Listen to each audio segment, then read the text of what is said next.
bien, gracias por la sintonía, gracias por continuar. Sé que está atento o atenta también, esperando cada parte del conocimiento, ¿verdad que sí?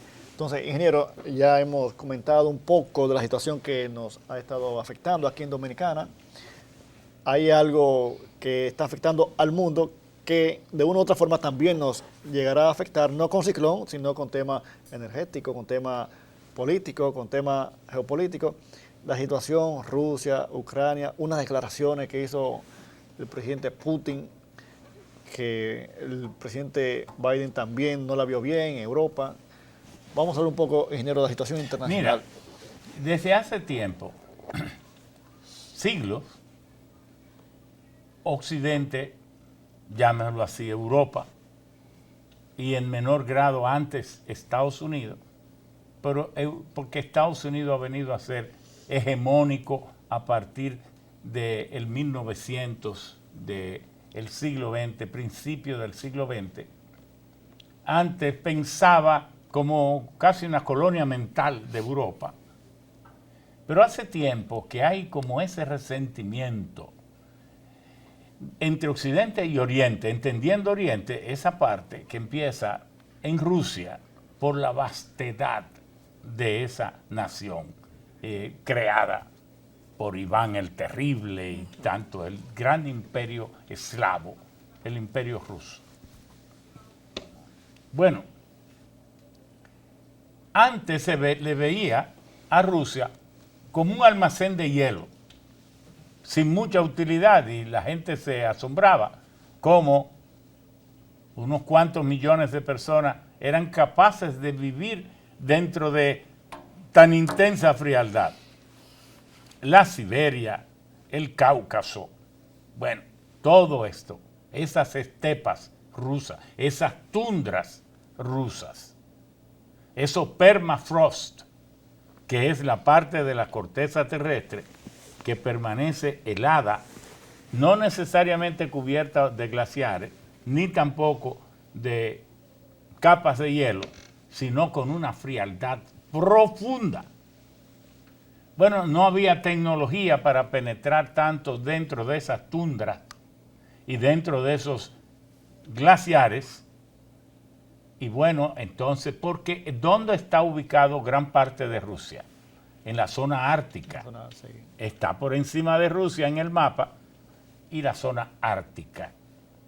Pero en la medida que empezaron, después con el advenimiento de la revolución bolchevique y de entonces la dictadura del proletariado bajo el mando de Lenin, luego Stalin, Rusia, que jugó un papel muy confuso en la Primera Guerra Mundial, porque Rusia al principio, cuando estalló la guerra, estaba aliada a Gran Bretaña, a Francia, pero entonces Alemania, que le preocupaba mucho que Rusia estuviese contra ella, se buscó a Lenin, que estaba exiliado, junto a un grupo de dirigentes políticos, habían sido enviados al ostracismo por el zar Nicolás.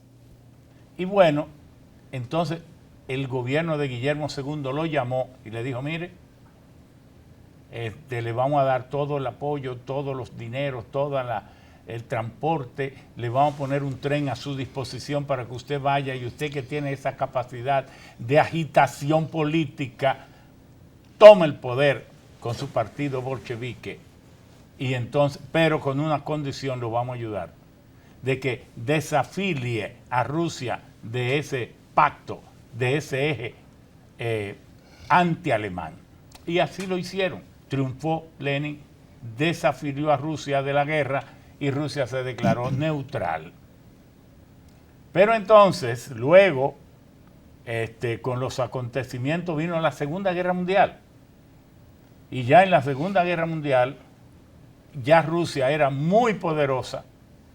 Y entonces a Stalin, a Hitler, se le ocurre atacar a Rusia, tomar Rusia, los inmensos vastedades, territorios y recursos. Y después de haber firmado un tratado de no agresión. De no agresión, sí, que no iban.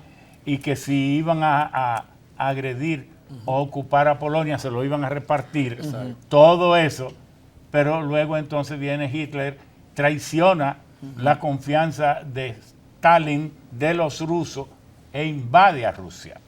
Llegó bien. Pero cerca. Es que Rusia tiene 17 millones de kilómetros cuadrados. No calculó bien los meses ni avanzó lo suficientemente rápido.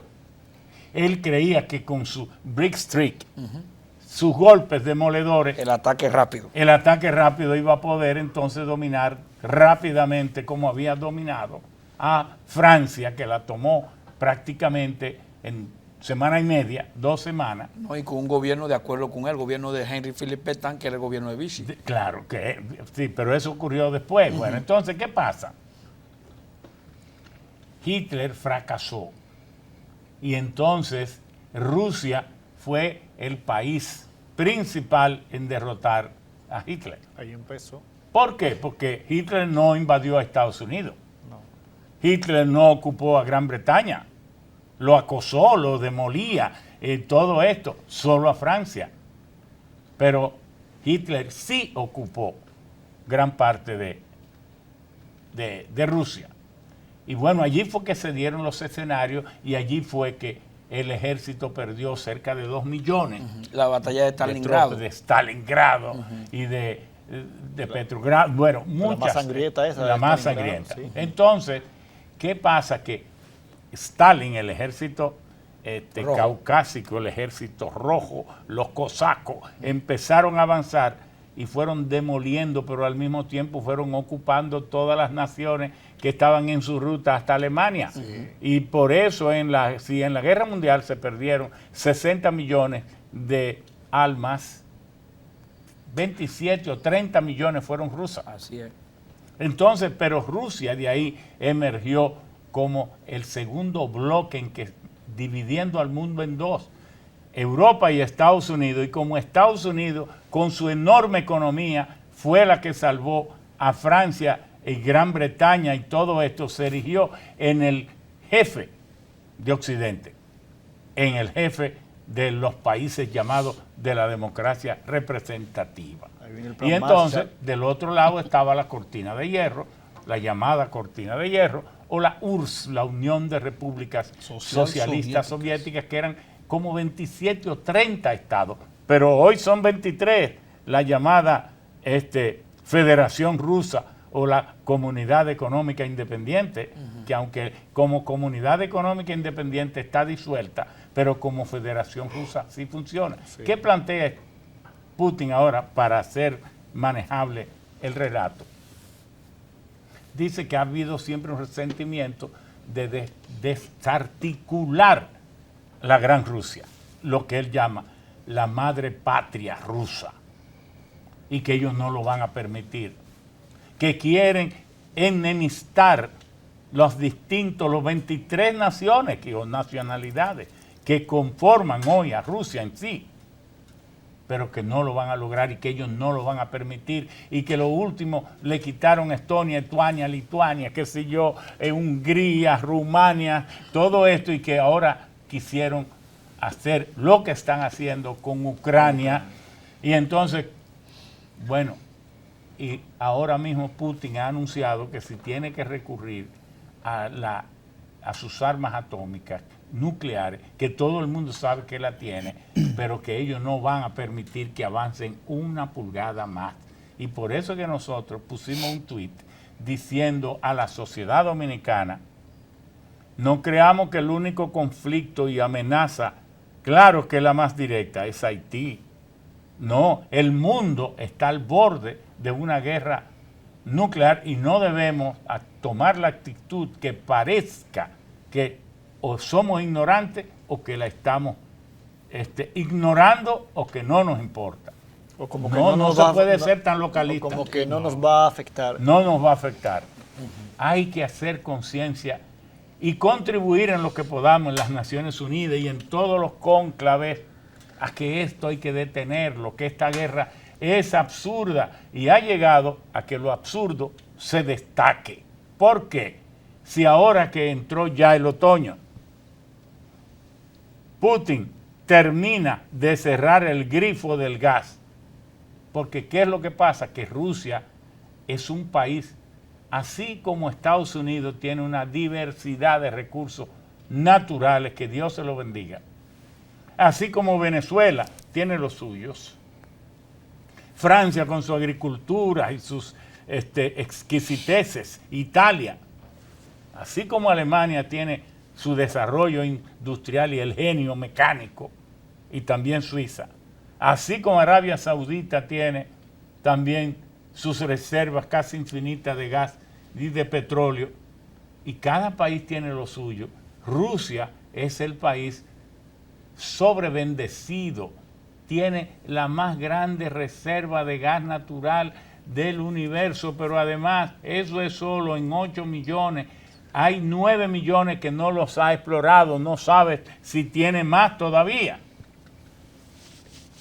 Gas natural produce el 18% del gas natural del mundo y el 45% de lo que necesita Europa. Si les cierra el grifo, se van a morir los europeos, porque está preparado Estados Unidos ahora para llevar y patrocinar, llevar el gas de Qatar, el gas del mismo Estados Unidos, sabiendo, como hemos ya explicado, que para llevar gas por barco se necesita meter 600 galones del gas natural, de ese que va por los gasoductos, que va a presión atmosférica, en 600 galones a presión atmosférica, en un solo galón en gas licuado, para poder transportarlo en los barcos. Se tienen las plantas criogénicas para hacer ese licuado en Estados Unidos. Las terminales de regasificación lo tienen también, hay que preguntar. Allá en Europa. Sí, Sí, en Europa. Los países de Europa. sí. Se tienen los barcos. Entonces, esta es una guerra absurda, porque entonces, y no es que estemos con los rusos, nosotros solo tenemos que ser observadores y estudiosos de esto para ver cómo defendemos nuestra nación, a los dominicanos, a nuestra gente. Y velar por la paz mundial. Y velar por la paz mundial. Entonces, pero están los barcos metaneros. ¿Qué tiempo toma construir un barco? Yo pienso que 3 años. Más o menos. Más o Y menos. rápido. Como muy rápido. Pero hacer 30 o 40 barcos ahora mismo. Y entonces van a esperar 3 años los europeos para morirse de frío, Que o empieza se van ahora. a morir de una vez. Que ya a partir de ahora se siente la brisa fresca. Del otoño, ¿verdad? Del otoño. Y cuando venga el invierno, entonces esa guerra no tiene fundamento racional. ¿Dónde estaban las grandes inteligencias estratégicas que desataron esa guerra? Entonces eso hay que detenerlo, porque Rusia se siente acosada. Putin, y búsquenlo, está en la internet de hace 4 días, la intervención de Putin cuando él llama a movilizar reservas por 300.000 reservistas. Y servicio obligatorio militar. Y también. tiene el 96% de apoyo o más.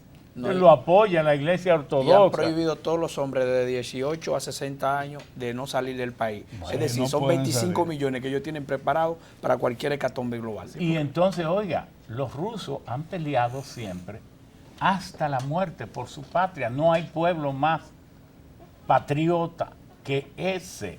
Porque ¿qué es lo que pasa? Que los rusos saben muy bien que ellos no tienen población para poder retener, si no están dispuestos a pelear hasta la muerte para retener 17 millones de kilómetros cuadrados, porque ¿cuántos rusos son? 148 millones. Pero además tenemos que llegar a esos lenguajes. No, hombre, si la naturaleza ha dotado a esos países con todo su gas natural, porque produce además el 10% del petróleo, pero eso que pudiera producir mucho más, de manera contenida, porque no encuentra tal vez a quien le compre mucho más, están produciendo el 10%, pero en carbón tienen El 6%. producen el 6%. Y tienen el 18% de las reservas mundiales. ¿no? Y la mayor reserva de gas del mundo lo tienen ellos. Claro. Entonces, pero ha sido tan estratégica el desarrollo de ellos que además producen el 18% de todos los fertilizantes, pero de todos los fertilizantes ellos producen el 48% de los nitrogenados, Así es. Y lo azufre. el 36% de los potásicos y de los fosfóricos.